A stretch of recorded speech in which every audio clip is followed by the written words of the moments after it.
Hi friends, welcome to Renna Samayal. இன்னைக்கு என்ன சமையல் பார்க்க போறோம்னா அவசரமா செய்யக்கூடிய சூப்பரான கொண்டக்கடலை மசாலா தான் பார்க்க போறோம்.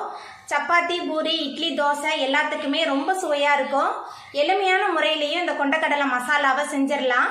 அந்த சுவையான கொண்டக்கடலை மசாலா ரொம்ப சுவையாவும் எளிமையாவும் எப்படி செய்யறதுன்னு வாங்க பாத்திரலாம்.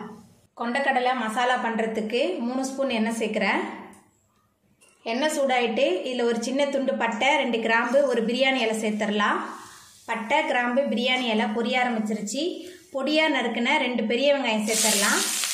கூடவே ஒரு தக்காளி பழம், 2 டேபிள் ஸ்பூன் இஞ்சி பூண்டு விழுது எல்லாத்தையும் சேர்த்துட்டு நல்லா வதக்கிடலாம்.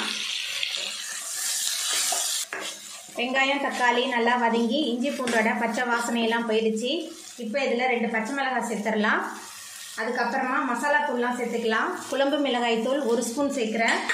கரம் மசாலா 1 ஸ்பூன். கொஞ்சமாக உப்பு சேர்த்துக்கலாம். ஏன்னா கொண்டக்கடலை வேக வைக்கும் போதே நான் உப்பு சேர்த்து தான் வேக வச்சுருக்கேன். எல்லாத்தையும் சேர்த்துட்டு நல்லா வதக்கிடலாம். மசாலாலாம் நல்லா இந்த வெங்காயம் தக்காளியோடு சேர்ந்து நல்லா கலந்து வதங்கணும். நல்லா வதக்கிடலாம். மசாலா தூள் சேர்த்துட்டு நல்லா கலந்து விட்டாச்சு. இப்போ இதில் முதல் நாள் இரவே ஊற வச்சு வேக வச்ச கொண்டக்கடலை சேர்த்துடலாம். கொண்டக்கடலை வேக வைக்கும் போதே நான் கொஞ்சமாக உப்பு சேர்த்து வேக வச்சுருக்கேன். இப்போ இதில் தண்ணி சேர்த்துக்கலாம். தண்ணி சேர்த்துட்டு எல்லாத்தையும் நல்லா கலந்து விட்டுடலாம்.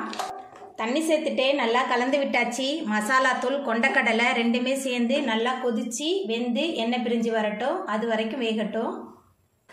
கொண்டக்கடலையெல்லாம் நல்லா வெந்து எண்ணெயெல்லாம் பிரிஞ்சு வந்துருச்சு பாருங்கள். ரொம்ப ஈஸியான கொண்டக்கடலை மசாலா, டக்குன்னு செஞ்சிடலாம். இப்போ இதில் மேலால் கொஞ்சமாக கொத்தமல்லி தழை தூவிடலாம். கொத்தமல்லி தழை தூவிட்டு நம்ம அடுப்பு ஆஃப் பண்ணிடலாம். அவ்வளோதாங்க, ரொம்ப சுவையான கொண்டக்கடலை மசாலா சூப்பராக ரெடி ஆகிட்டு. ரொம்ப சுவையான இந்த கொண்டக்கடலை மசாலாவை நீங்களும் உங்கள் வீட்டில் செஞ்சு பாருங்கள். இந்த வீடியோ உங்களுக்கு பிடிச்சிருந்தா லைக் பண்ணுங்கள், ஷேர் பண்ணுங்கள், கமெண்ட் பண்ணுங்கள், சப்ஸ்கிரைப் பண்ணுங்கள். அப்படியே பக்கத்தில் உள்ள பெல் பட்டனை கிளிக் பண்ணிடுங்க. நன்றி.